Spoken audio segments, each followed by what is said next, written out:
Hello, I am Fiona Sitkin, a host of a talk show, The Bridge for Women Worldwide. Welcome to The Bridge, my friends. Very, very welcome.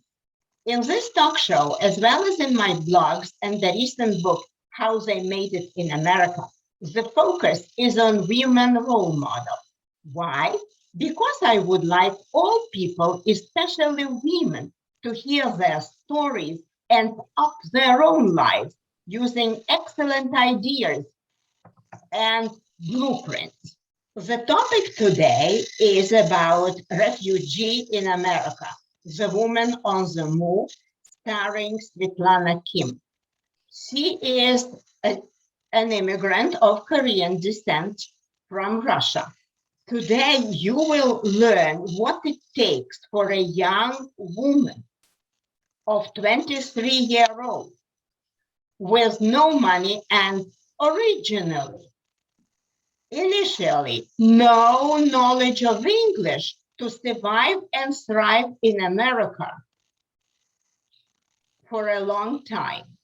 Svetlana authored two books, White Pearl and I, Memoir of a Political Refugee, and she is also a co-author of The Last of the Four Musketeers, Ellen Jo's Life and Friendship with Bruce Lee. Welcome to our show, Svetlana. Welcome. Thank you so much, Dr. Fiona Sitkin. It's such a pleasure. And I wanted to welcome all your viewers and listeners. And my purpose today is to share something simple, but yet valuable that worked for me and something that didn't work for me. So I hope it will be helpful and it will be informative conversation for your viewers. Thank you for having me. Oh, I am happy to have you. I loved working on your profile for the Huffington Post and also for my book because you are a very interesting personality. And also because you came to America from the same country as myself, the former Soviet Union. Well, they do things differently there. And historically, it is a very tough country for minorities. I know that. So let me introduce you properly here at the bridge, all right? Ladies and gentlemen, I admire Svetlana Kim for a reason. She is a very dynamic woman on the move. Not only she is a speaker and author of two excellent books, but she is also working on her first documentary feature film, Standing Next to Giants, which is based on her recent book, The Last of Four Musketeers, Ellen Jo's Life and Friendship with Bruce Lee. Svetlana Kim, notably, was a spokesperson for 2011 Macy's Asian Pacific American Heritage Month. And she was also a host of a radio talk show, To the Stars Through Adversity. How wonderful is that? On top of all this, Svetlana Kim was featured in the New York Times, in the Huffington Post, in the Washington Post, in the Wall Street Journal, at MSNBC, etc. Why? Because Svetlana never stopped achieving. She made her mark on everything she did. Indeed, a Korean minority in Russia with little or no prospects for a good life, a former refugee, Svetlana Kim, now lives her dream in the USA today. Thank you so much for coming to our show, Svetlana. Thank you so much for such an amazing platform to inspire women worldwide. Now, let me ask you two questions in one. You came to the USA with no money, and that was a tough beginning. You had no friends, no family here. Now, how did your American career start? Was it when you got hired at Macy's, or was it before? And also, how did you become so outstanding so quickly? How did you make it? How did I make it? It's through perseverance and overcoming fear. How did I got a job at Macy's? It was 1993. I'm sorry, 1994. And I had a few dollars in my pocket. And I didn't even know San Francisco very well. So I saw the store. It says Salvation Army. And I was just fascinated by the name. And I needed a dictionary. So I went down there and I saw that I could buy a dictionary for 15 cents. I can buy Fitzgerald novel for 25 cents. But that day, I was distracted. I saw makeup. I saw blue and green eyeshadows. And they were $1.50. And I said, I have $5. I can't afford to purchase, to make the first purchase. So I put makeup on and I saw the bus number 38 right outside of the store. I had no plan, but that day, my ticket back to Russia was expiring. Do you remember, Dr. Sitkin, when we had open-end airline ticket, which means it's available only during the 3 months. After 3 months, you cannot use this ticket to fly back. And that day expired. I cried all night long. I had no credit history, no phone, no place to live, no job, not even papers to permission to work. I took a bus and I end up at Union Square, the shopping mecca in San Francisco. And I literally didn't know what Macy's was. I just pushed this heavy glass door and I could read one word in English. It says Lancome. I marched to the counter and there was a very kind woman working at the counter in black suit. And I said, I'm looking for a job. And she said, did you work? Have you worked? I'm quiet. And then I said, no. Do you have sales experience? And I said, no. And then I realized I'm answering no. She is not interested talking to me. And I said, yes, let me tell you the experience that I was helping my grandmother who was herbs at the farmer's market. And I told her a story. Then she stopped, Fiona. It was the executive, Susan, named Susan from Lancome. And she said, I can hire you 13 hours a week with one condition. You have to make the sales goal. Svetlana, if you don't make the sales goal, unfortunately, we have to fire. Yeah, yes. Well, yeah, I know this. It's the same everywhere. It's the same everywhere. The sales quote is a must. Sales at bar my quota. And from that day, I've never stopped achieving and overachieving my sales goal.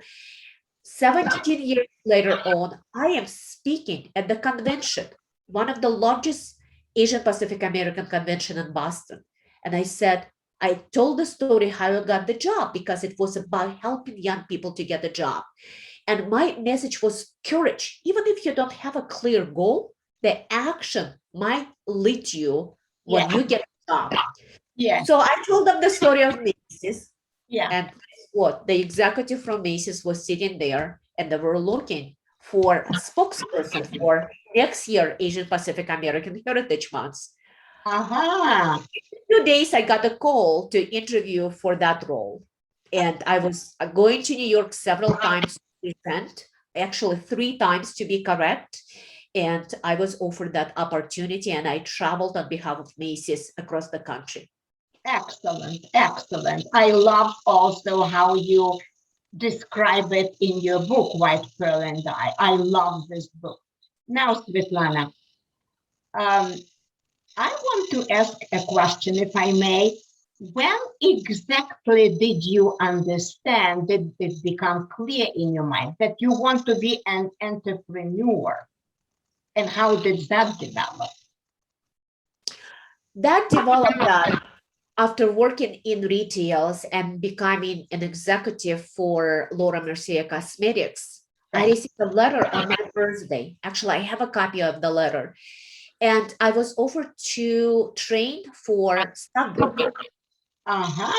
And it was one of my dreams to be a stockbroker. So I interviewed for that position, but I was not hired because you have to be a US citizen and you have to have a very strong sales background. Right. I went for an interview and I was offered to start working for Payne Weber in San Francisco office. And my training was extremely successful. I received an award in New York as the first woman from that office that received this award last, I believe, 18 or 20 years. Oh, wow. And 2007 recession happened. So all the young brokers, of course, were laid off. Yeah. But that position, you work with UBS, you knew they closed 50 option offices across the country. So your viewers will understand how I felt because we're facing many challenges today. Right. And I took all the experience working in retails, my account executive position, training people, working with store buyers. I took that, I packaged, and I went into, by accident, into PR. I was speaking at the small local event, networking event. Uh-huh. And someone approached me and they said, we have a conference on women's leadership in Washington, D.C. Would you come and speak about your experience? And I said, absolutely, I'd love. Ah, One of the things that I do, Dr. Sitkin, I say yes before I know how to do it. So I commit and then I sit and I figure out, I connect the dots. Because in today's world, no one is going to wait. It's yes or no and how you're going to do it. So I had enough time to prepare and share my message. And honestly, it wasn't the best. It wasn't the best. It was about corporate diversity, not personal diversity of overcoming challenges. But guess what? I got the courage to polish, to write my thoughts on paper and know how to deliver in a very simple way that people can relate to you. yeah, that's What I learned, and you are an educator yourself, that people don't care how much you know. They care about if you care to help them to achieve their goals. exactly. Exactly. Yeah, yeah. Well, it was not clear, I am sure, to be a consultant in your own business and a spokesperson. Now, could you please share some advice with the other women and the young girl, please? So, example, a young woman reached out to me. Her name is Wen, and she quit her corporate job and started her own consulting business. She helps entrepreneurs to pitch their ideas. Right. And now she's working on her book, the first book. So she has a plan. I did not have that plan because for me, writing the book, it's a creative act. And what you do is when you start either writing your first blog, writing your first book, launching your first radio show, you have passion. If you don't have passion, it's easy to say, oh, I'm not a famous person, no one likes me, I make mistake, I mispronounce the name, my topic is no interest to people.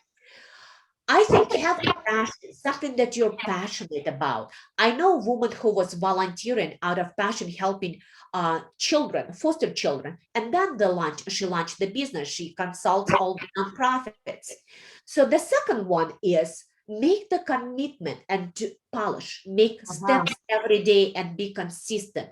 For example, writing my second book, Dr. Sitkin, as you know, it was out of blue.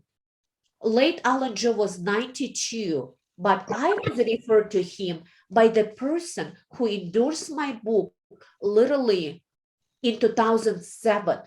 And I wrote this book in 2014. See how much time? But what happened, oh, it's your book. But what happens is many times we give up too soon. Yes. Many times we stop ourselves from finishing. And I encourage everyone, have patience. That is my virtue that I don't have enough. And I wish I would have that uh, uh, you know, more, I have perseverance, but patience, because I want to do everything so fast. And then I learned that sometimes fast Yes. gives you disappointment. Oh, I did not write 500 words today. You're disappointed and you lay off. I'll write next month when I will be inspired, or the muse will come to my office. But it's simple daily actions. Right. Some people like myself, you build over time, and that was challenge because you gotta save money before you start the business. Right. Yeah. Thank you. Thank you so much. Financial stress is amazing stress. Let's say you wanted to write the book in 1 year. Is that possible? For some people, they write in 3 months. In your case and my case, we take more time because we write in our second or third language. Um, Another thing is, it's not only physical act of writing. Uh, your thoughts, your internal world is coming out. You're sharing the most vulnerable parts of yourself. And I think it's difficult. I also noticed that it's much easier to write about somebody than writing about yourself. Mm-hmm. Yeah, that's a nice discovery. That's a nice discovery. Well, thank you for your advice. I love that you put it so clearly. And we women need all kinds of advice, all advice and support we can get, you know? I was doing research and there was not much material to cover this topic at the Library of Congress in Washington, D.C. And I was invited to the holiday party, which they do every year. And that day, I met a wonderful gentleman, Dr. Lee. Uh-huh. And he asked me about, about my pursuit, what or goal, or why I like to come to the library and use their services. And I said that my goal is to write a book. So I'm pursuing to publishing a book. And he asked me, if you don't mind, what is the topic of your book? And I said, simply, it's about the life of my grandmother, White Pearl. And I told him, and he immediately told me that it's unknown fact, historical fact, and there is unfortunately not much material at the Library of Congress. And he is there to help me and to support me on my journey. And he said that he would love to have my book at the Library of Congress to contribute to that section. So when the book was published with the help of Rime Grifalda, the Library of Congress exhibited the book twice, and my book is part of the Library of Congress collection on this subject. Yeah, that's wonderful. How about the second book, The Last of the Four Musketeers? It looks wonderful. It is just ready for the documentary feature film. I'm wondering if this is going to be out too. Thank you so much. This was serendipity. Like I say, my grandmother taught me anything is possible in your life. And I think one of the lessons when you come as a newcomer to a new country is to have open mind, look at life and around you with a fresh look, open look.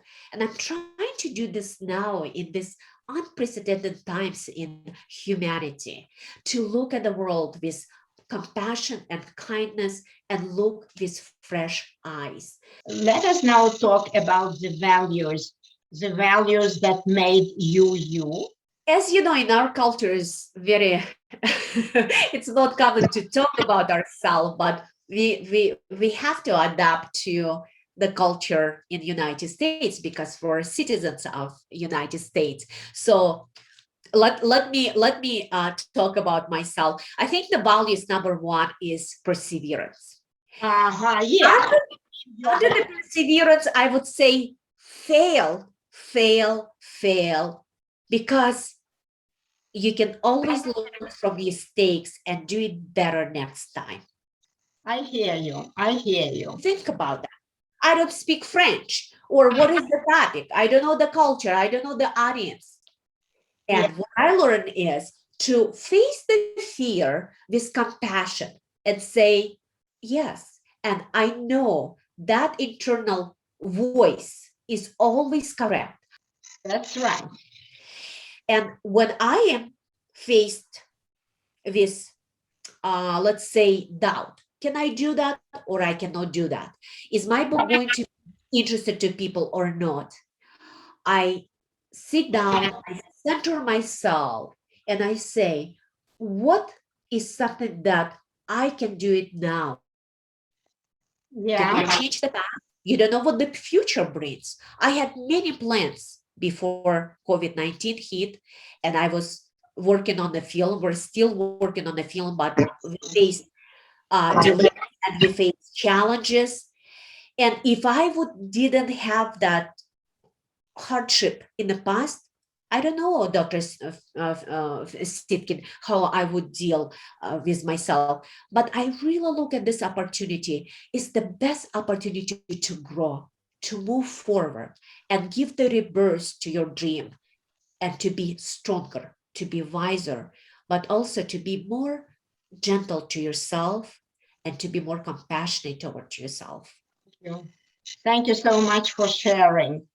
Certainly, creativity is your middle name, Svetlana. I love that. That's my understanding. So yours is a success story of a lady refugee who continues to be a passionate creator and people's person.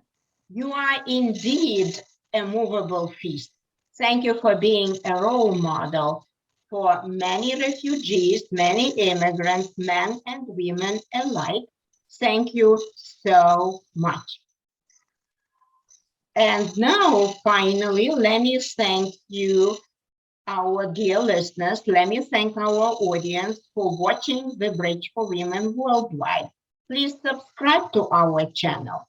It is now over 6,000 subscribers strong and counting. And let us connect using these links.